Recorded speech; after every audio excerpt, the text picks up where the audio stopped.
So let me ask a few questions with this. Yep. Because I know, and this is your teacher, right? This is not your Yeah. SLP. This is your teacher. Okay. Correct. Yep. So she's working on academic things like writing Correct. with her. Okay. I'm curious from the language perspective. So she's looking at a picture of you holding a chicken. Correct. Okay. So what would she say in response to that? What would she formulate on her own if you were just On like her own, probably mom chicken. mom chicken? Okay. That's what I assumed. So I think this indicates that she really needs a lot of work with verbs. Right. And a lot of my kids need a lot of work with verbs.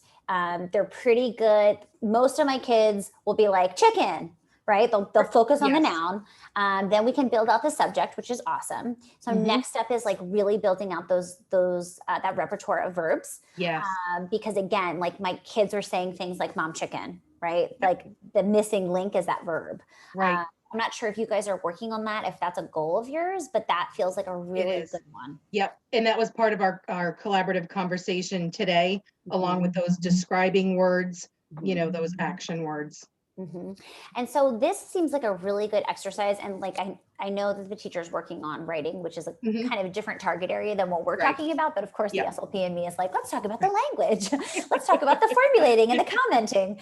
But I feel like it's such a great exercise to have her say whatever she's going to say. So if it's mom chicken, recast it to her one level up. Mom is holding the chicken. Yes. Right. Like really validating what she's saying and showing her how to level that sentence up. And I think you can show that in a variety of ways. I think you can maybe focus on just that verb on the device, right? You could build out the whole sentence, although you don't have to. And I think that could be super helpful. You also could do this on like the building sentences board that I have, right?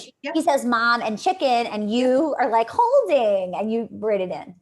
But I think that is really going to move the needle for her ability to build sentences in an organic and novel way. I also love that like your teacher's using photos of you and things that are highly functional and relevant. Like, great job, teacher. Awesome. Yeah.